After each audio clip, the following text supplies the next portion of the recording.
Miko Peled is a peace activist who dares to say in public what others still choose to deny. Born in Jerusalem in 1961 into a well-known Zionist family, his father, Matti Peled, was a young officer in the War of 1948 and a general in the War of 1967, when Israel conquered the West Bank, Gaza, Golan Heights, and Sinai. Miko's unlikely opinions reflect his father's legacy. General Peled was a war hero turned peacemaker. It's time to sweep away some of the myths and to uncover the truth so that we can finally live in peace together.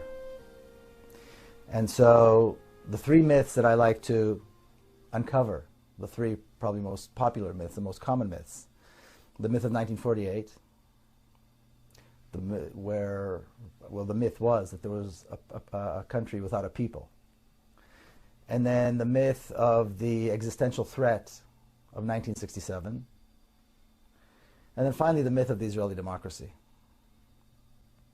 Growing up, we were taught to believe that the Arabs had left Eretz Israel, partly on their own and partly at the directive of their so-called leaders, and that therefore taking their land and taking their homes was morally okay. It never occurred to us that even if they did leave willingly, we had no right to prohibit their return. But then Israeli historians had found that, just as Palestinians have been saying for decades, none of this was true. And it's interesting that when Palestinians claim something, we tend to doubt it. But then when Israeli historians come up and say the exact same thing, well then, now we accept it. As though the Palestinian word is not good enough. And so Israeli historians had confirmed that Israel was created on the ruins of Palestine. Now, obviously Palestine was not a state yet at the time. We're talking about 1948. But it would have been a state very shortly thereafter had it not been so completely destroyed. That had bustling cities, it had a middle class, it had trade and commerce.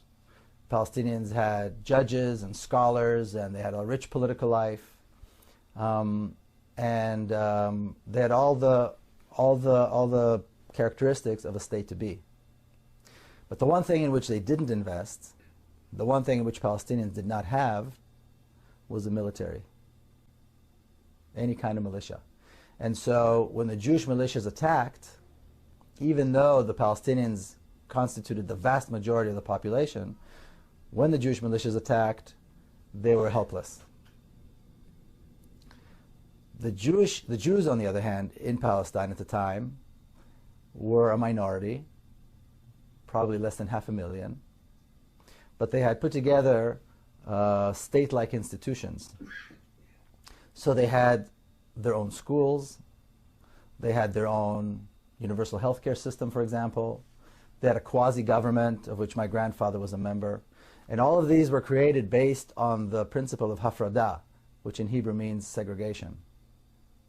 In other words, to be completely separate from all the institutions that the Palestinians had had. And the one thing that they did, in which they did invest heavily, was a very strong militia. A militia of young men, well indoctrinated, well trained, of which my father was a member. And they were determined to create a Jewish state in Palestine, completely disregarding the fact that the majority of the population were not Jews, but were Palestinian Arabs. It turns out that the creation of Israel had not, after all, been a haphazard fight in which the Arabs fled their homes due to the directives of their own leaders. It had been an unprovoked, systematic campaign of ethnic cleansing by the Jewish militia involving massacres, terrorism, and the wholesale looting of an entire nation. Now it's interesting, my mother was born and raised in Jerusalem. She was born in 1926. And she recalls the Palestinian neighborhoods in West Jerusalem.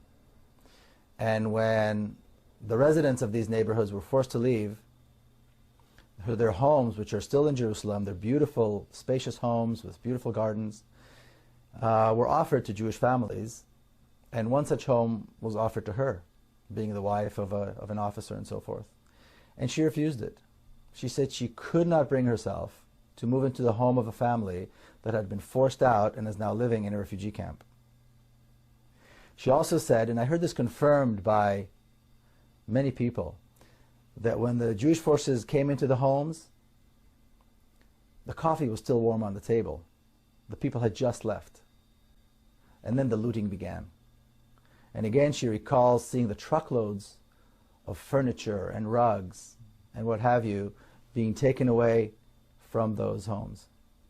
Another widely accepted Zionist myth is that in 1967, Israel faced an existential threat where the armies of 3 Arab countries were invading, and miraculously the Jewish forces were able to beat them all and conquer huge, huge, huge tracts of land.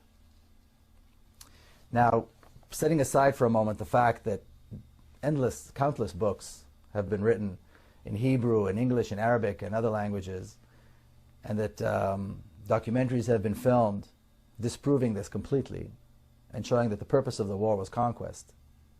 In my own research in preparation for this book, I spent days at the Israeli Army archives.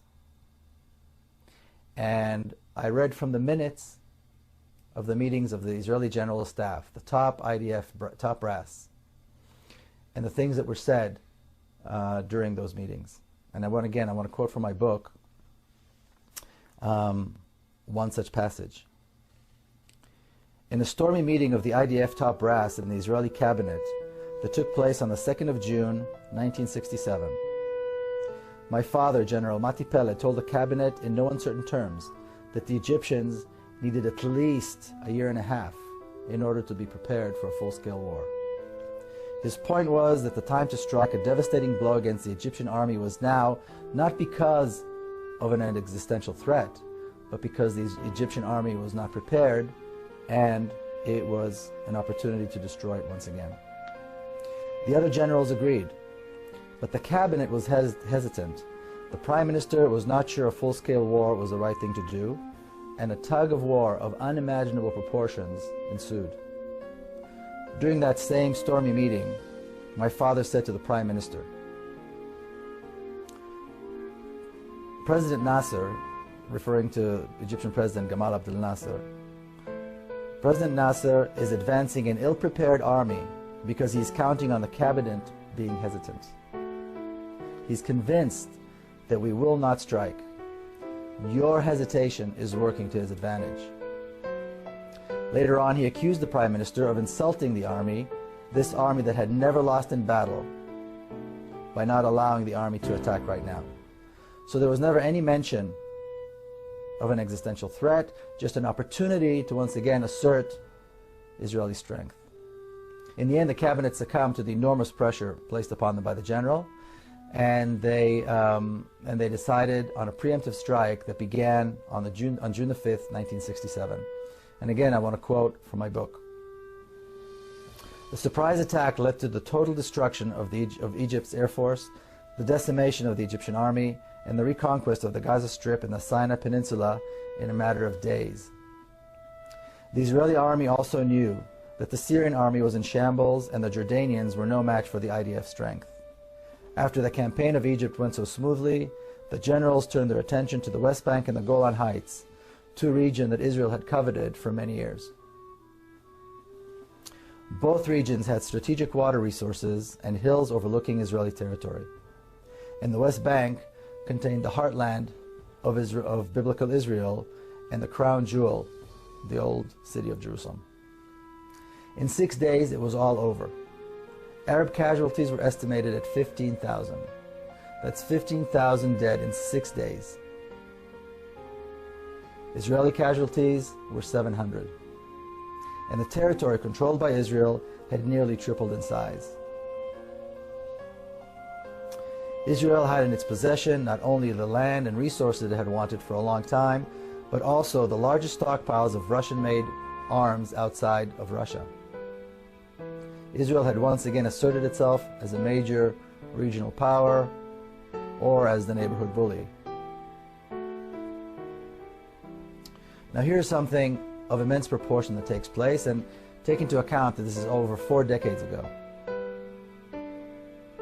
And again I quote, "At the first weekly meeting of the General Staff after the Six-Day War, Chief of Staff Yitzhak Rabin was beaming with the glory of victory. But when the meeting was nearing its end, my father raised his hand. When he was called on, he spoke of the unique chance the victory offered to solve the Palestinian problem once and for all. For the first time, he said, in Israel's history, we were face to face with the Palestinians without any other Arab countries between us. Now we had a chance to offer them a state in the West Bank and the Gaza Strip."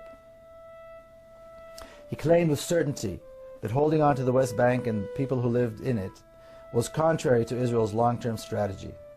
Popular resistance to the occupation was sure to rise, and Israel's army would be used to quell that resistance with disastrous and demoralizing results.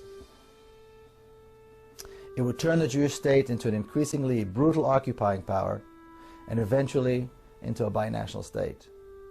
And this is precisely the reality in which we live today, nearly 4.5 decades after that. So does anyone seriously, can we really expect that 5 million Palestinians will keep living under a regime that is democratic to Jews, but is brutally oppressive towards Palestinians? With about 6 million Jews and about 5 or 5.5 million Palestinians living under the same rule, under the same government, but with different laws. My father, who was a military expert, had spent the remainder of his life after he retired from the military fighting for justice for the Palestinian cause.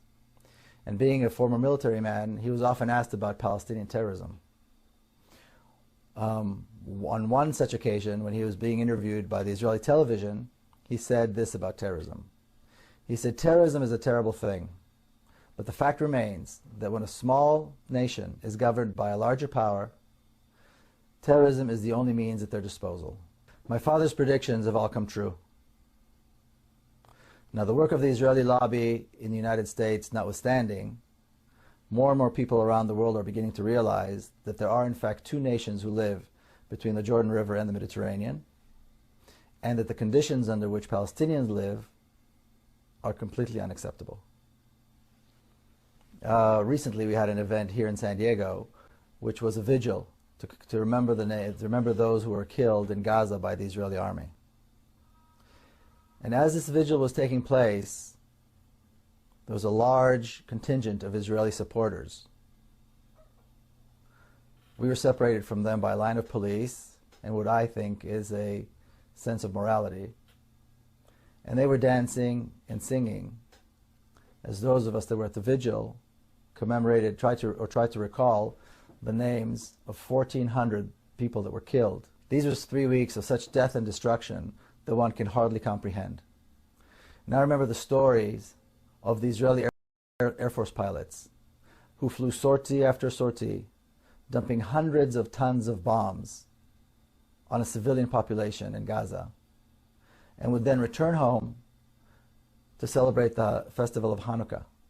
See, because the attacks in Gaza at the end of 2007 took place during the Jewish festival of Hanukkah. Then, these same pilots, having celebrated with their families, slept in the comfort of their beds, got up the next day, and did it again and again and again. I recall that while we were at the vigil, the supporters of Israel held signs that said, but the Israeli army had warned them. The Israeli army had dropped thousands of leaflets warning the Palestinians that this horror was about to begin. And I can only imagine the mother seeing these warnings, knowing that this horror was impending, but also knowing that there's nowhere to go. There's nowhere to run. There's nowhere to hide.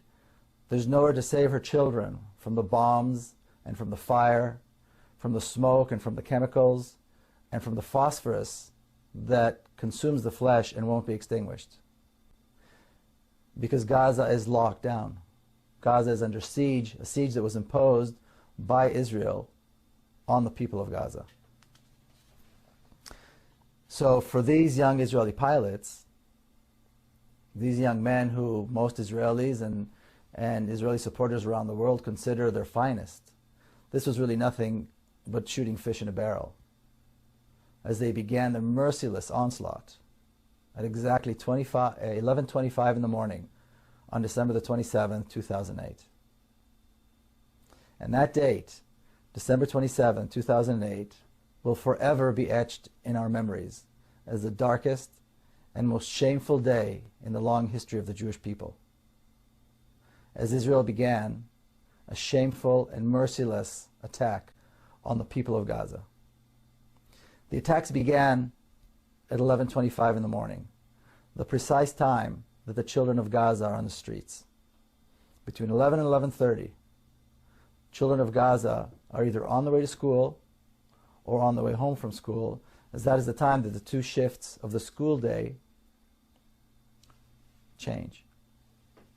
Now, the Israeli supporters who come to the vigils, who always maintain that they support Israeli brutality, their claim is that Israel had the right to defend itself. But Israel's actions were justified because Israel was defending itself against the onslaught of rockets that were being shot into Israel by Hamas militants out of Gaza. Thousands and thousands of rockets that were designed to harm Israeli citizens. Now, I know a thing or two about these rockets. I recall sitting on a Saturday afternoon with my family and my children in a kibbutz not far from Gaza.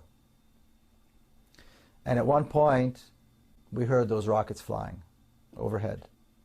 And we heard the sirens and the warning signs. And we all had to run into the protective rooms that were built for that. And it was frightening. Only last December, I visited the kibbutz again, and a Qassam rocket fell by the kindergarten on the kibbutz while the children were present and were outside. There was shattered glass everywhere. Children were hurt. They were bleeding. Some of the children had to be hospitalized. Some of the children were in shock. It was horrible.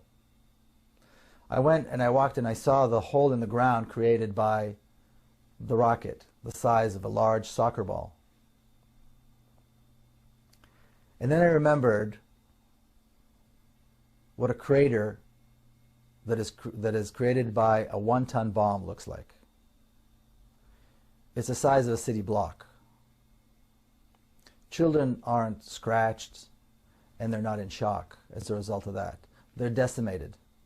They are burnt. They choke from the fumes and they are buried in the rubble.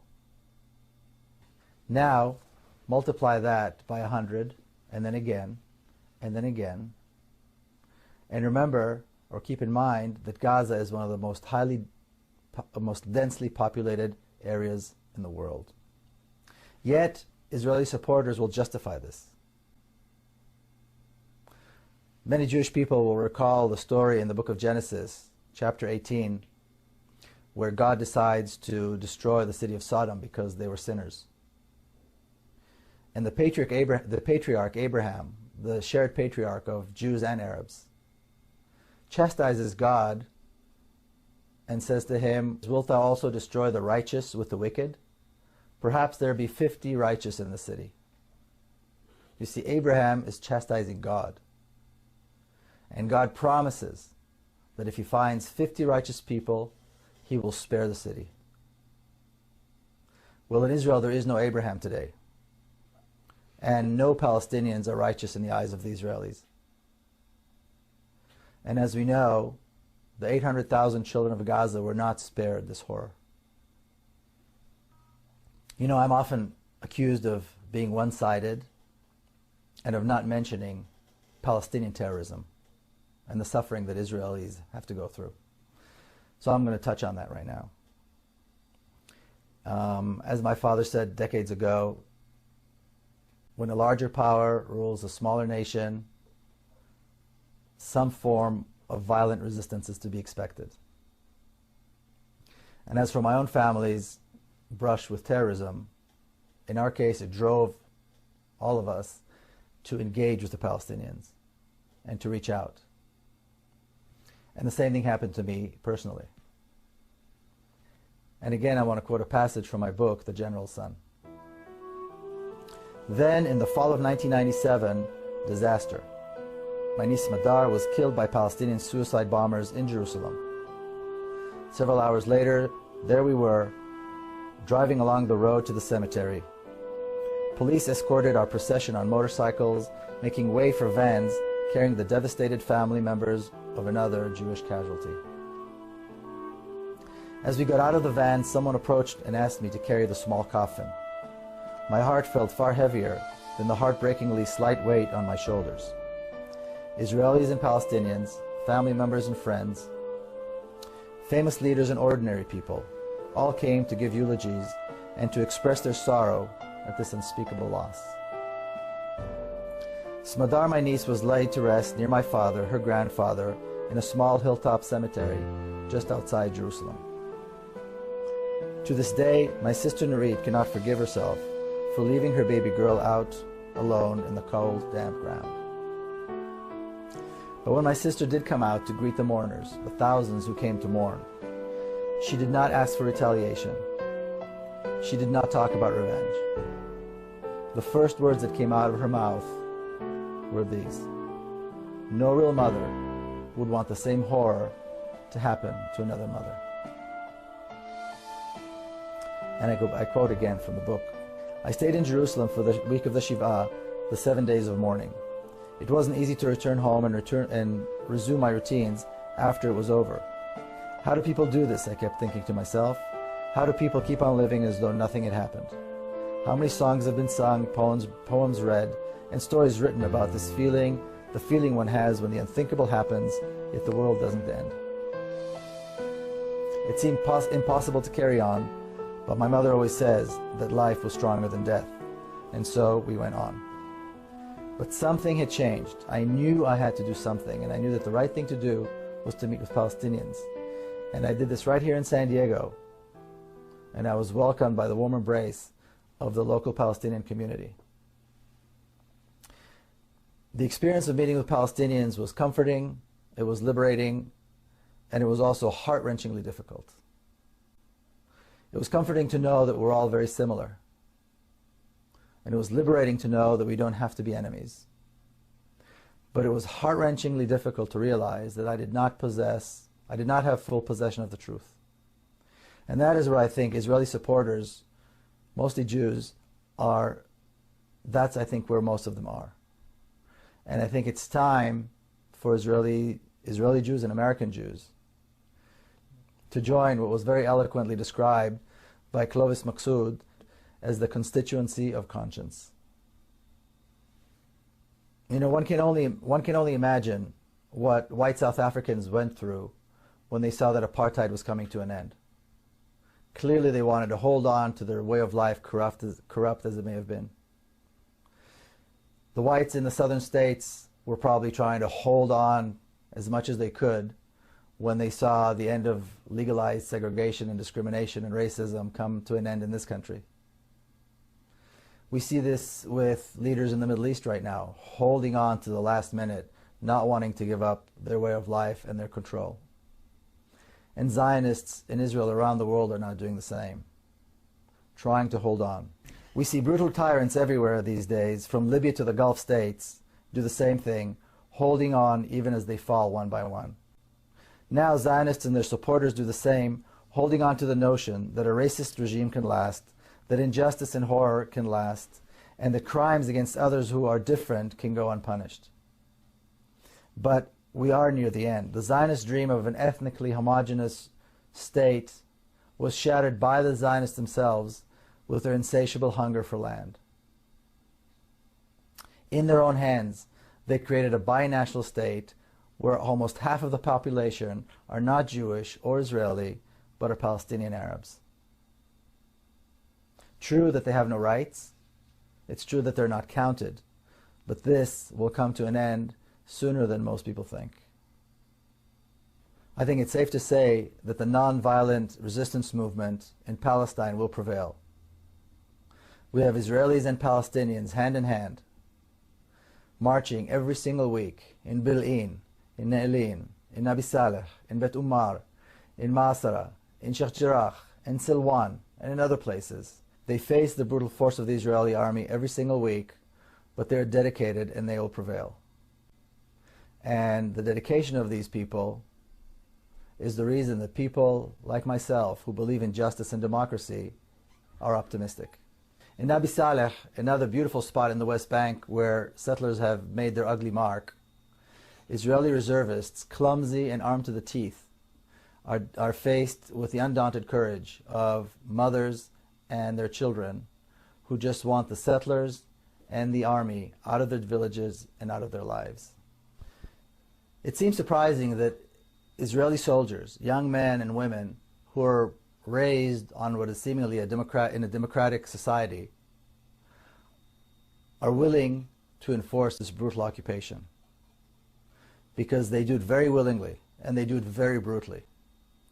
But what we need to realize that the Zionist education system taught these young men and women that Palestinian life is worthless. So for those people who do want to associate themselves with Israel and with Zionism and drape themselves in the Zionist flag, the flag that has come to symbolize intolerance, hate, racism, and brutality, they can feel free to do so. But they need to know this, that when the trials begin and the tribunals take their place, and when the Truth and Reconciliation Commission begins its work, and they're finally shamed into admitting that they were wrong, they need to remember to go down on their knees and beg forgiveness from the people they so blatantly wronged. Because they need to realize that we will never forget them, and that their conscience will never allow them to forget that they supported the killing, they draped themselves in the flag, and they mocked the bereaved.